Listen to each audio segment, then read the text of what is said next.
وادی ہدا گراؤنڈ پہاڑی شریف میں منعقدہ کل ہند اجتماع ارکان سے خطاب کرتے ہوئے امیر جماعت اسلامی ہند سید سعادت اللہ حسینی نے موجودہ دنیا کے اخلاقی، روحانی، سماجی، سیاسی اور معاشی مسائل اور مشکلات کو اجاگر کرتے ہوئے ارکان جماعت اور امت مسلمہ کو آگے بڑھ کر عدل و قسط کا علمبردار بننے کا پیغام دیا۔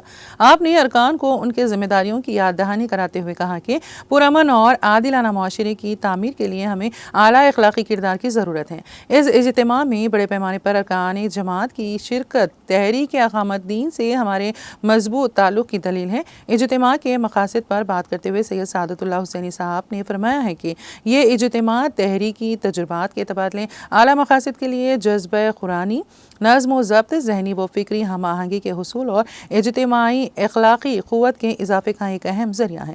دنیا بھر میں اسلام اور اس کی تعلیمات پر جاری عوامی مباحث ہمیں بڑے پیمانے پر شہادت حق کے سنہری مواقع فراہم کرتے ہیں۔ ہمیں اس ماحول کو اسلام کے حوالے سے مثبت رائے عامہ کی تشکیل کے لیے استعمال کرنا چاہیے۔ آپ نے مزید فرمایا ہے کہ جب اعتدال کا راستہ چھوڑ دیا جاتا ہے تو انتہا پسندی جنم لیتی ہیں جو ناانصافی کی طرف لے جاتی ہیں۔